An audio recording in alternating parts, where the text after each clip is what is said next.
So we are going to wrap up our first virtual family conference with a look forward. And I'm going to have Nuala Summerfield and Emma Hudson walk us through our 12-month strategic plan. We have just met Nuala Summerfield in our previous talk, so we won't reintroduce her. But I'm just going to mention that she is the founder and chair of the Schinzel-Giedion Syndrome Foundation and mother to Ophelia, who has SGS syndrome. So let me introduce Emma to the group. Emma is a founding trustee of the SGS Foundation and acts as secretary with responsibilities for the legal and administrative tasks involved in maintaining the charity, as well as making social media and fundraising contributions. Emma is mother to Jude, who was born in July 2018 and diagnosed with SGS at 3 months old. Jude has many SGS symptoms, including hearing and visual impairments, seizures, bilateral talipes, and a malignant sacral ependymal tumor. Jude passed away in March 2022 at the age of 3 years old. Emma has a BA honors degree in German and business studies, as well as foundation level qualification in counseling skills. Prior to the arrival of Jude, Emma worked as a solicitor, specializing in personal injury and clinical negligence claims. Emma now works as a teaching assistant in early years education and is also training to become a children's swimming instructor. Emma lives in Wakefield in the north of England, UK, with her husband Steve and their son Fraser. The establishment of the SGS Foundation was a significant step in Emma's journey with Jude. She is passionate about creating a legacy of hope and significance for all SGS children and strives to connect families to share their positive experiences in living with a child with SGS. So I'd like to introduce both Nuala and Emma, and I'm going to stop sharing my screen and ask you to share your screen. So good afternoon or evening for those in Europe and the UK. Thank you, Dana, for that kind introduction. And I'd like to begin to close the conference by explaining a little bit more about the role of the SGS Foundation and the ways in which we are trying to support families of children born with SGS.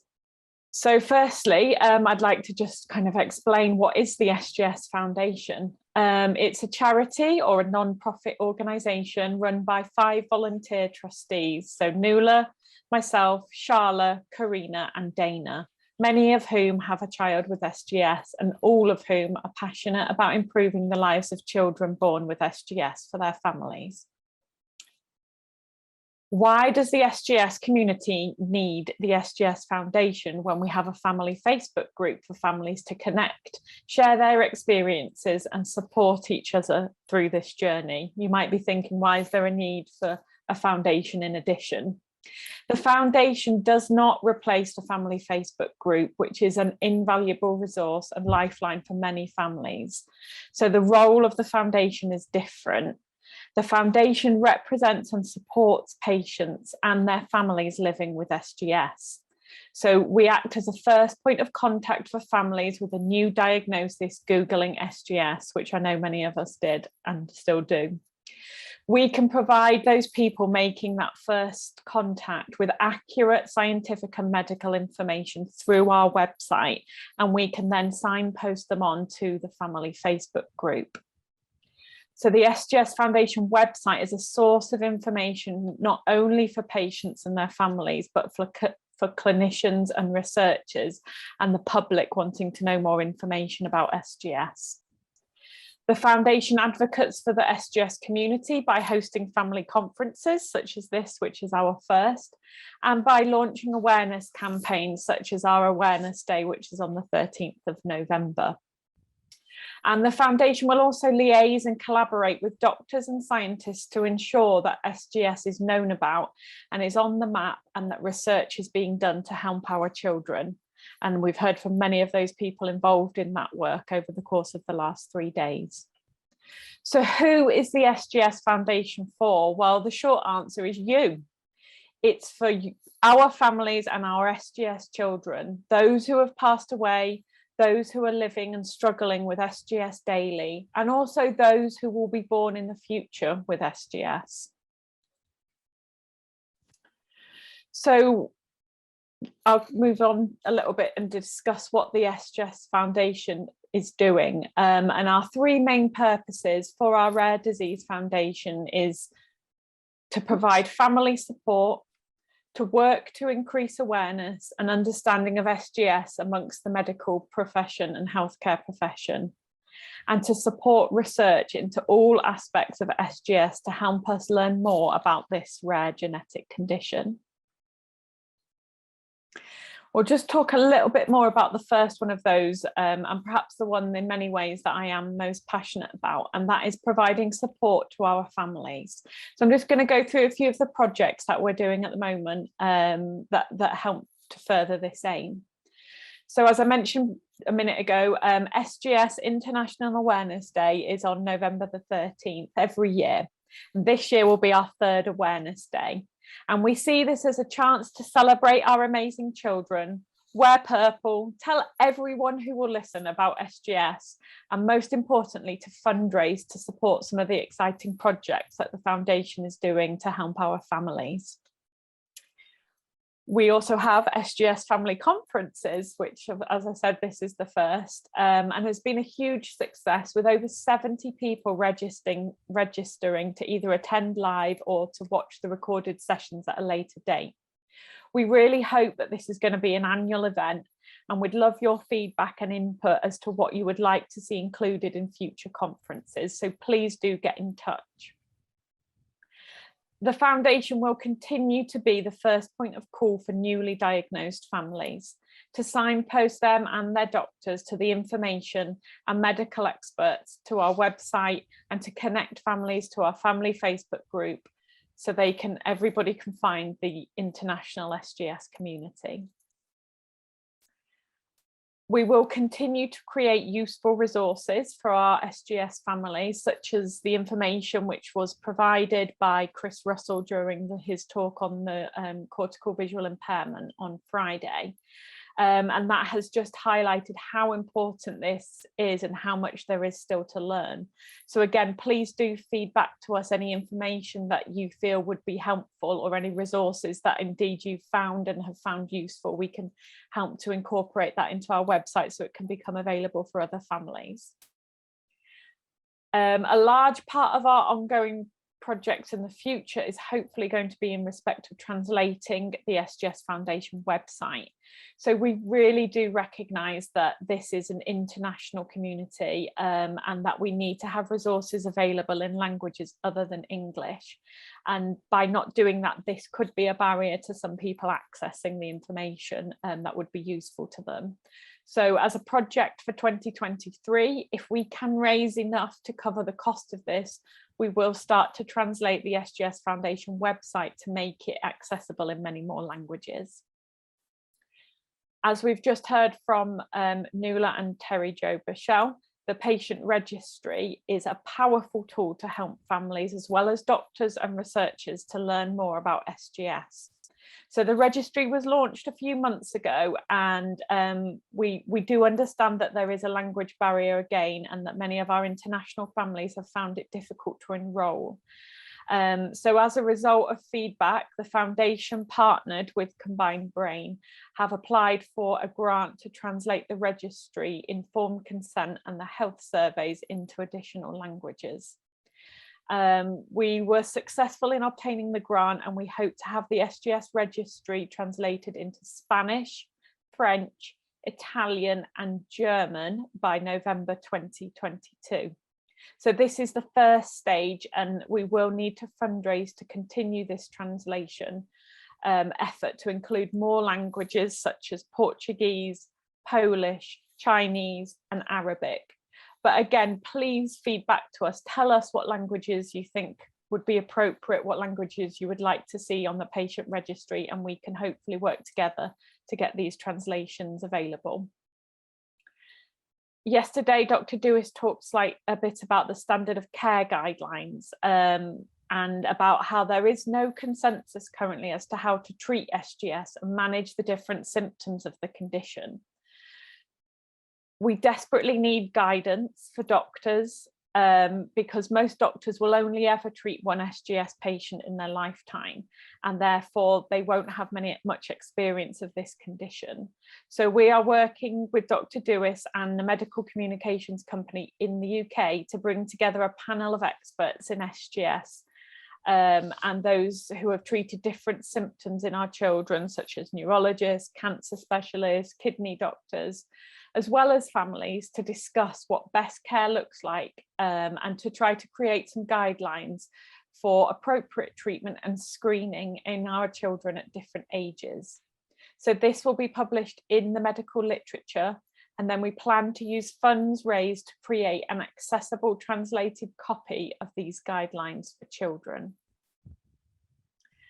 And finally, and extremely excited by this, the creation of a Centre of Expertise for SGS at Colorado Children's Hospital in the US. Again, Dr. Dewis spoke about this yesterday.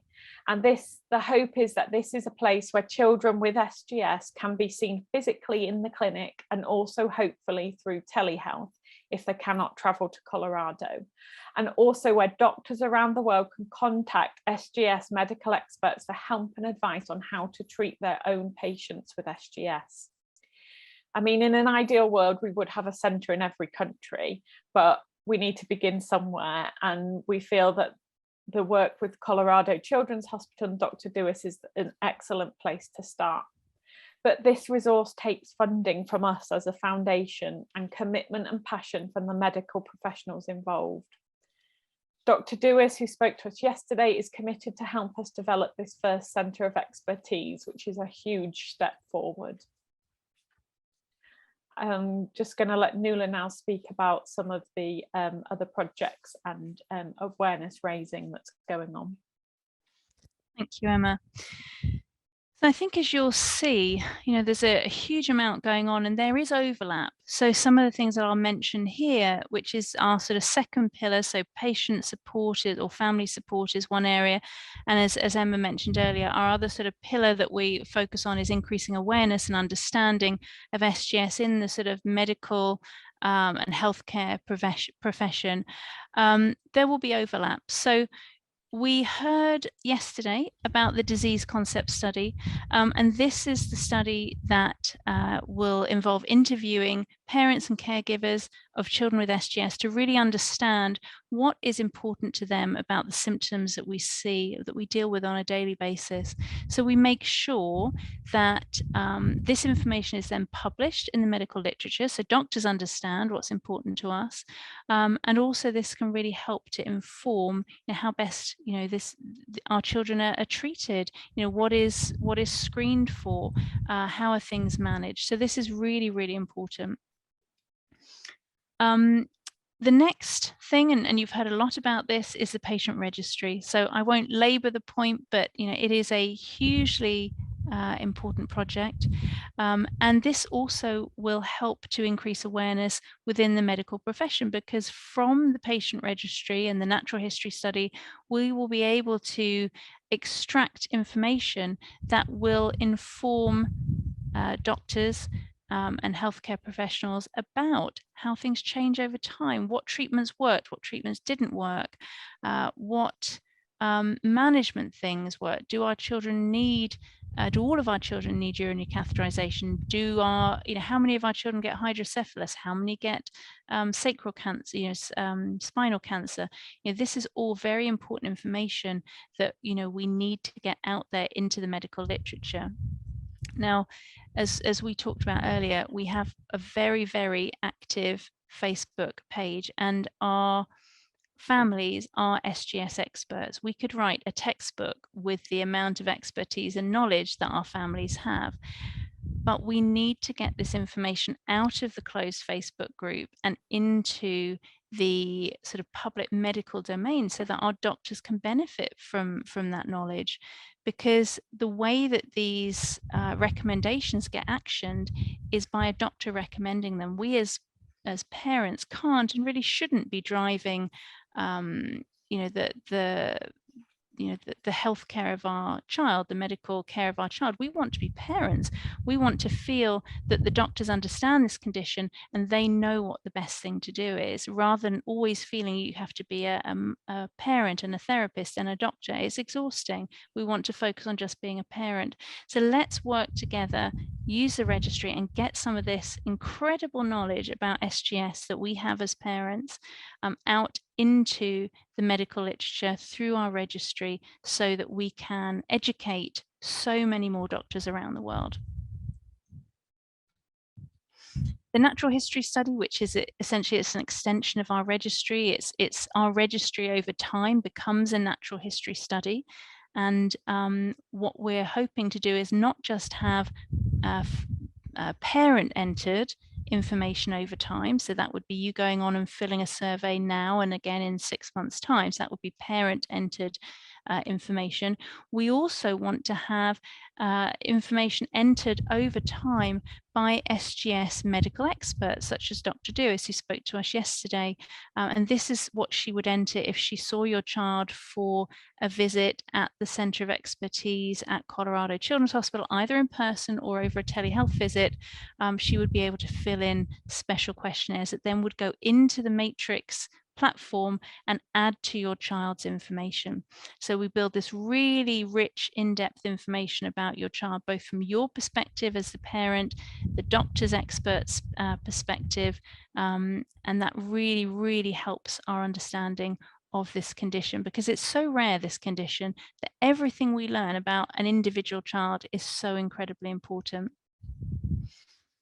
And so, as we said, the Center of Expertise will help to run the natural history study, the sort of doctor's side of that, if you like, but also, as Emma just mentioned, will be our center where other doctors around the world can access information about SGS. There's an email, a specialized email just set up for SGS called SGS Expert. We'll be announcing that to the community soon. You can pass this on to your doctors. They can get in touch with Dr. Dewis or her colleagues and ask any questions they have about, let's say, if they're experiencing some challenges around the management of your child, or they want to know what best practice is or what other drug they should try if something's not working, they can contact it. It's a free of charge resource because it's funded by the foundation. So this again is why we need to fundraise to fund these resources, because some of us might be able to pay for those kind of consultations, but other families around the world may not be in a position to pay for those consultations. They shouldn't be denied the help. We want equitable access to care for all of our children with SGS. It's hard enough being born with SGS. Not having access to medical care makes it 100 times harder. The next project is the standard of care guidelines. As Emma mentioned, these will benefit parents because there'll be clear guidelines of how we need to treat our children. They will benefit our doctors because the doctors will be able to, once they get a diagnosis of SGS, they'll have this document and they can follow it and say, okay, at 6 months, these are the things, the tests we need to be doing, the screening we need to be doing, this is what we should be expecting, these are the specialists we should be referring the child to. It just makes everything so much more connected and well managed, and this is what we're working on. And those will need to be revised over time as we get information from the natural history study and the disease concept study. Maybe we've left something out of the standard of care guidelines. They can be revised and updated as we learn more. And then I think our collaboration with Combined Brain is hugely important to us as a foundation. You met Terry Jo earlier. She's quite an inspirational woman and leader, and the fact that we can be one of those sort of 30 plus patient advocacy groups all working together, we share learnings. There are some groups that are more advanced than us in terms of, they've been formed as foundations for longer, they're further along with, new treatment development, clinical trials. We learn so much from them. Likewise, there are new foundations or charities forming. They can learn from us, things that, you need to do when you get started, how to create a registry, etc. So there are lots of really good collaborations that we have through Combined Brain, and we get the opportunity to take part in really exciting projects such as the disease concept study, ORCA study, the biorepository, which I'll talk about in a minute, which we wouldn't do if we were on our own. So being part of Combined Brain is hugely important.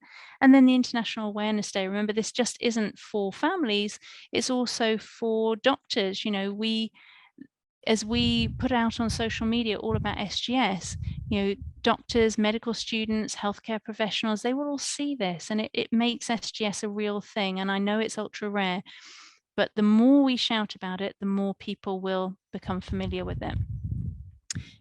If we then go on to the third pillar of the work of the Schinzel-Giedion Syndrome Foundation, research is also really at our core, because ultimately the foundation wants to support and facilitate research to find new treatments for our children. You know, we are all hoping for a future where a diagnosis of SGS does not mean kind of despair and sadness and grieving. If it could mean there was hope, if it could mean that your child could live a much longer, healthier life without all of those hospital appointments, that is what we need to work towards. We don't want to accept what we currently have been dealt. We need to work towards a much brighter future for our children. And as Emma said, there will be children in the future born with SGS, and we have to work towards a brighter future for those children. So the foundation actively works with international research collaborations. Our Scientific and Medical Advisory Board, which is chaired by Matthew Burkhardt, has been really instrumental in kind of facilitating this, putting us in touch with researchers and helping us have those discussions.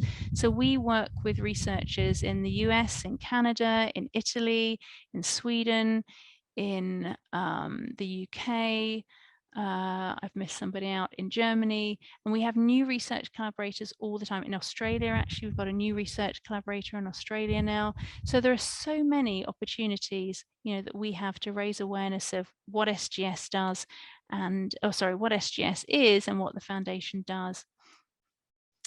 We also need to fundraise to help fund some of these research projects, you know, small amounts of funding to get new research projects off the ground, that then, if the results are exciting, mean that we can then collaborate with those research groups to actually apply for big funding, you know, NIH funding or European Union funding, Medical Research Council funding, all of these really big funding amounts. But we need the sort of basic preliminary data you know, before we can apply for that funding. So that's what the foundation can do. We can fund the sort of early stage research, and we need to fundraise, obviously, to do that. As I said, we can collaborate and help with the help of our Scientific and Medical Advisory Board to write grants for this big external funding. And then through Combined Brain collaboration, you know, we have access to this registry and the natural history study, the ORCA study, the disease concept study. You've heard all about these, you'll be very familiar with them.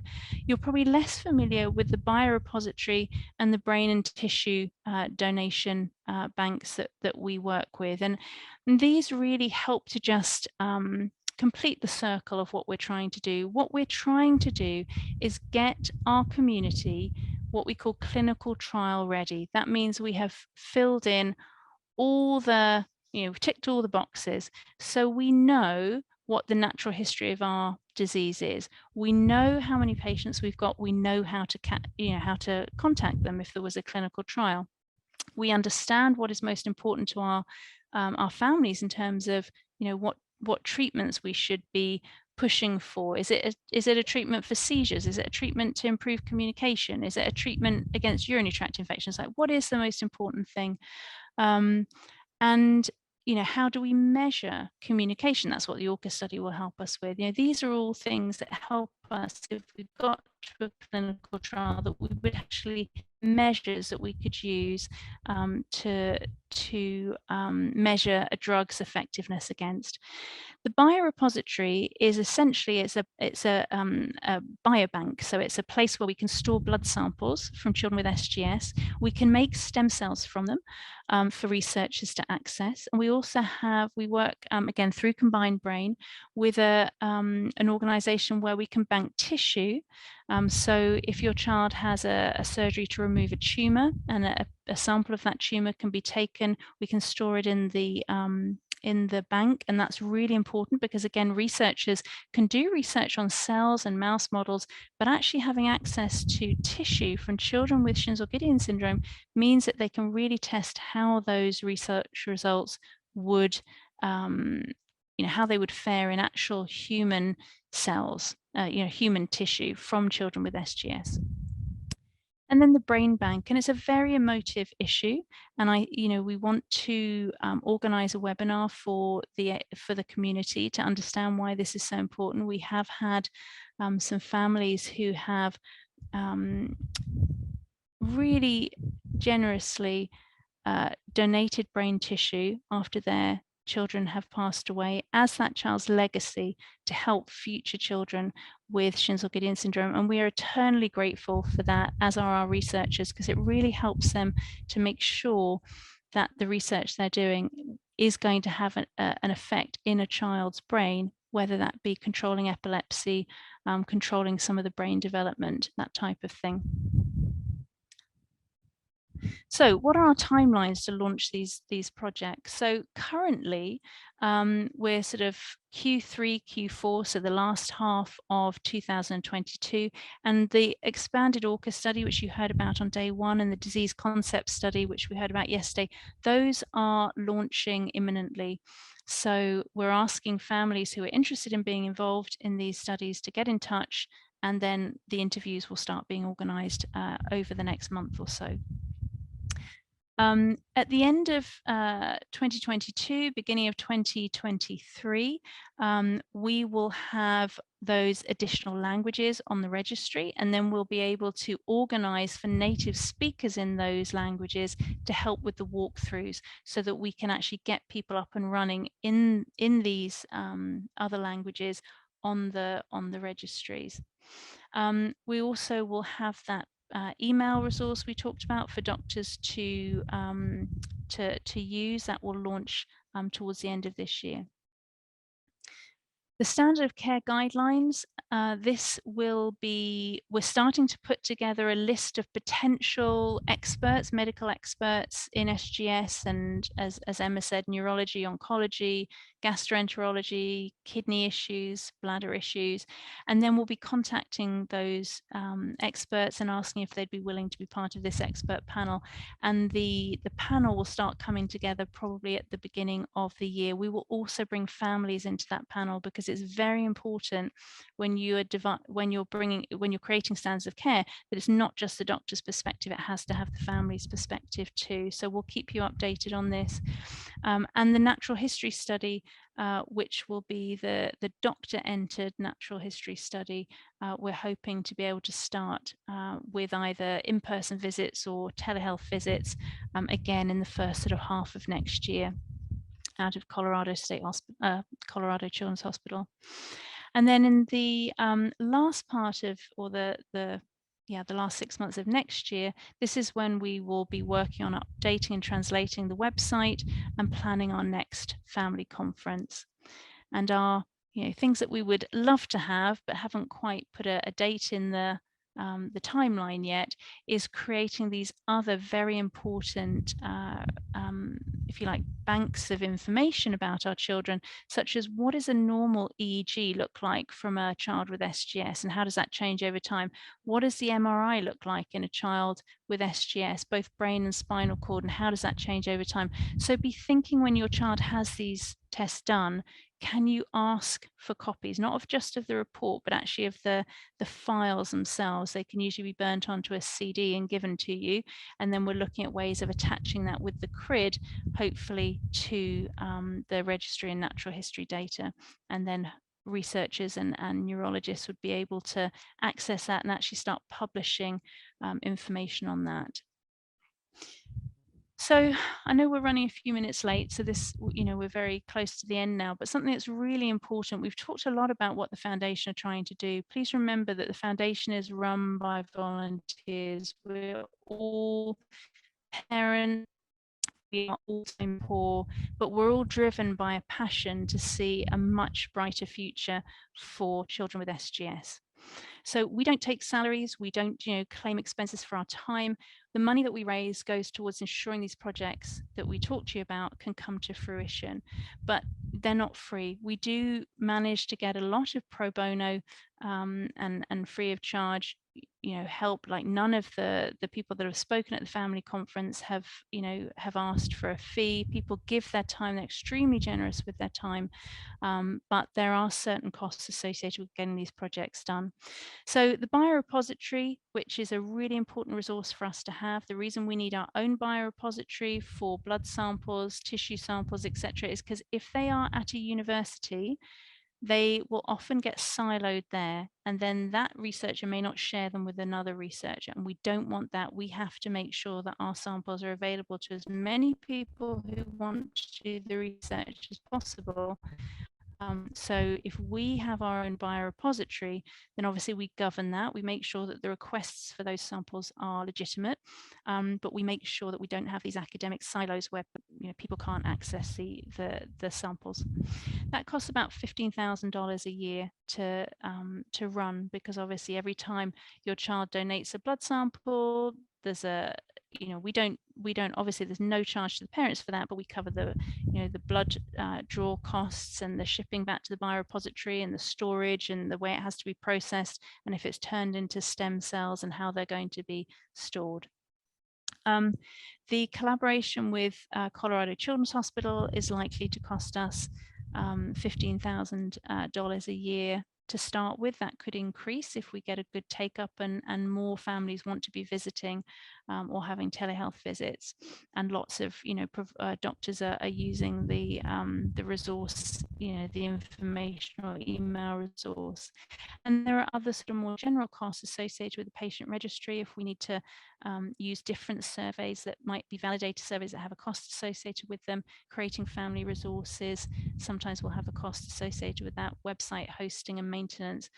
So we think we probably need to be raising about 35,000 US dollars a year, which at the current exchange rate is about 35,000 euros a year, just to kind of maintain where we are. But then think about those other exciting projects. If we want to translate our website, patient resources, registry to make sure that as many people as possible can access these resources, that's quite, there's quite a cost associated with that. And it could be anywhere from, sort of $15,000 upwards. We always would shop around and try and get the best possible price for that, but it's not cheap to get good medical translations.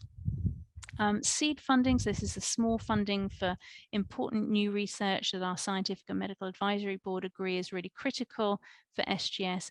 These are grants of maybe $20,000 plus. So we've granted one this year for some research, but again, if we want to do the same thing for a different group next year, we will need to fundraise for that. And it's this research that could lead to treatments eventually for our children in the future. So, we could be ideally looking to fundraise probably double the 35 if we can do that. So I'll hand back over to Emma to go through these final few slides. Oh, Emma, you're muted, sorry. There we go, thank you. So this is a summary of the projects really that the SGS Foundation is committing to carrying forward on behalf of the families, and all of these projects require funding. They all require money to establish them and to see them to fruition and to maintain them. And I really can't emphasize enough how important community fundraising from our families is. It's so important to enable the foundation to do this work for the SGS community. And there are so many ways in which families can fundraise for the foundation. I mean, we've had individuals who run marathons and receive sponsorship. Last year, my family and friends chose to commit to running 1 mile per day, every day in July, which is Jude's birth month. And the distance was small, but it was the commitment which we felt was important and reflected the huge commitment you have to make caring for a child with SGS. So there was a group of family and friends, and each person received sponsorship. And that meant that the sponsorship was put out to the wider circle of family and friends and work colleagues, and it proved to be really successful and meant that the total was much larger than an individual undertaking a sponsored event on their own. We have families who request donations to the foundation in lieu of birthday presents for themselves or for their child with SGS, who often might have a plethora of sensory toys and clothes and outfits.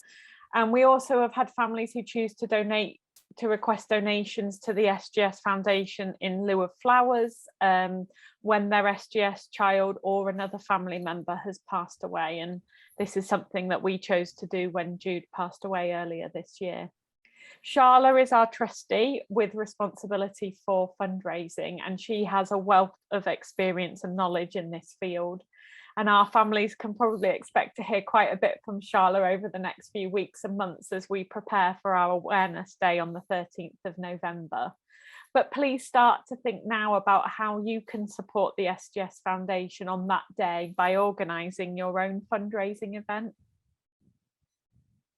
There we go. So if we have 35 SGS families who fundraised $1,000 per year, we would already be at 35,000, which would just be amazing and would really help some of the work that we hope to do. So really, how can you get involved? This is a call for action, guys. We need your help. The foundation needs your help. And please pick any one of these ways in which you can get involved. Sign up to the ORCA study. Sign up for the disease concept study when further information becomes available on that. Join the patient registry. We can help you do this. We can help you set this up. If you're struggling in any way and you'd like to be part of this project, please get in contact with us. We are here to help you. Donate a blood sample from your child to the biorepository, as Nuala has explained the significance of this. Participate in our Awareness Day. We had a great response last year with our Shine for SGS campaign, and we think it would be really good if we could make this even better this year. Fundraise for us and fundraise for you and for your families and for all children with SGS. We need money. Cold hard cash, unfortunately, is what it comes down to at times, and this is what's going to help make a difference to the lives of our children with SGS and those born in the future. So please consider helping in any way you can. If you'd like to get in contact with any of the trustees or anybody else or anything to do with SGS, please don't hesitate to do that. Probably the easiest way is either through our Facebook page or through the contact@sgsfoundation.org. Thank you. I'm going to hand over to Dana now, who is going to wrap up this final session of our first SGS Family Conference. So thank you both, Nuala and Emma, for sharing with us what we can expect over the next 12 to 24 months. We are certainly working to achieve our mission of supporting families, supporting research, and increasing awareness of SGS. We've had an amazing conference over the past 3 days. We have focused day one on communication and how we measure it in SGS with Dr. Ziegler and Chris Russell. We spent most of day two understanding a little bit more detail about SGS with Dr. Jessica Dewis and Anna Fangmeyer. And today we spent most of our day talking about the importance and the power of collecting patient data through Dr. Bichelle and Nuala going through the registry and finally coming through, our plan for the next 12 months. So I think we've achieved a lot over this past registry. In terms of next steps, really, we just went through that. Emma just went through that with us. What we will do following this this conference is to send an email out to all of you. The email is going to include the recordings of all of these sessions, so you can go back and go through them, share them with your family and friends. We'll have links to resources that you can leverage that will help you, your family, and your child. We'll have the details for how you sign up for the ORCA study, the disease concept study, the one-on-one walkthroughs of the registry. And we hope to see you on November 13th at our next International SGS Day. So I want to thank everyone for coming, participating, listening, and we will see you soon. Thank you so much for attending this first ever SGS Family Conference. We hope you found these talks useful and also enjoyable. We hope to hold these events annually, so we'll see you next year. If you're a family affected by Schinzel-Giedion syndrome, do get in touch with the Foundation and we can connect you with other families and talk to you about ways that we can support you. If you're a medical professional or researcher interested in finding out more about Schinzel-Giedion syndrome, again, please contact us through the Foundation and we'd be happy to connect you with our Scientific and Medical Advisory Board for more information. The website address is www.sgsfoundation.org. You can subscribe to our YouTube channel and you can follow us on social media on Twitter, LinkedIn, Instagram and Facebook. And you can also sign up to our newsletter from our website so that we can keep you up to date with all of our activities and projects and fundraising events so that you can support the Foundation as well. So thank you again and we look forward to seeing you soon.